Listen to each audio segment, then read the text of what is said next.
I grew up in a row house neighborhood. And so I've met all kinds of people in my life. And I was in the Army, and I met all kinds of people. I had 3 buddies in the service, 2 of which didn't come back. And one guy was white, one guy was from Peru, and one guy was an African-American. The 4 of us were best friends. You know, I don't have a problem with religion or color or anything. To me, you got to prove you're not a person. Then I won't like you, you know. But otherwise, I don't care who you are. I don't care if you, you know, if I met the governor of Pennsylvania, who used to be Ed Rendell, I would say Ed. You know, I wouldn't call him Mr. Governor. I'd call him Ed. He may not like it, but actually he would. Ed Rendell is the kind of person who would. Maybe the governor now wouldn't. But I've learned one thing.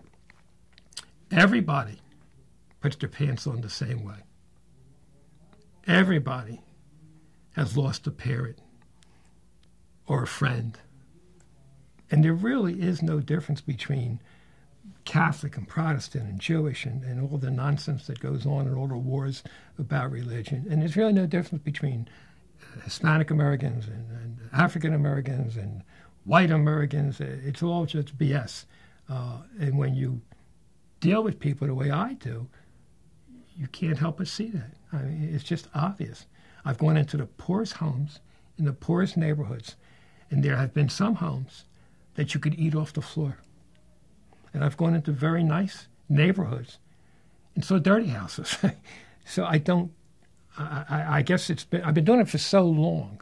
I don't know, maybe I wasn't this way when I first started. But I think I was, to be honest with you.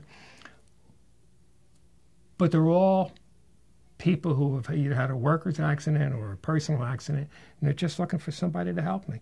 And once they realize that, well, here's what I get. When I leave somebody's house, I almost always get, you know, I feel so much better now.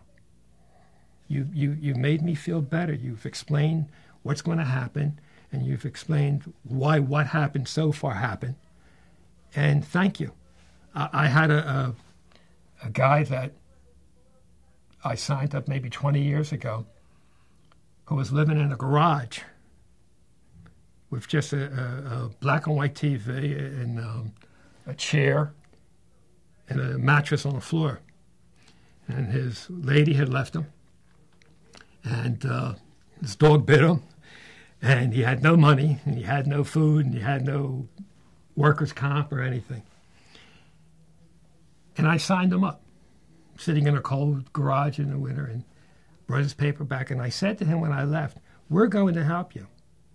It won't be tomorrow, and it may take a couple more weeks, and I don't know how you're going to survive, but you got to. We're going to help you. And about a year later, I came into the office, and there was a conference in where we're sitting now, in the conference room. And the same guy came out, dressed nice in a suit, looked like $1 million bucks. I didn't know who he was.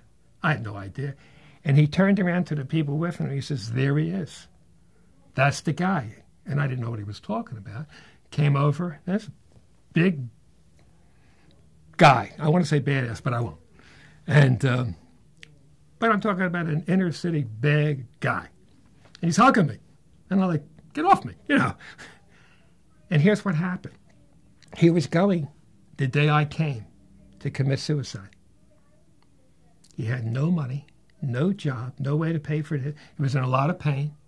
I forget why. I think it was his back. And he just figured, what's the point of this? And he had a gun. At least that's what I was told by him. And had I not come that day, he figured he was going to end it all. So he's hugging me like I saved his life. Well, I didn't save his life. He saved his own life. But maybe I helped. All right? So that's reward more than any other rewards you can possibly have. And I'm very proud of that.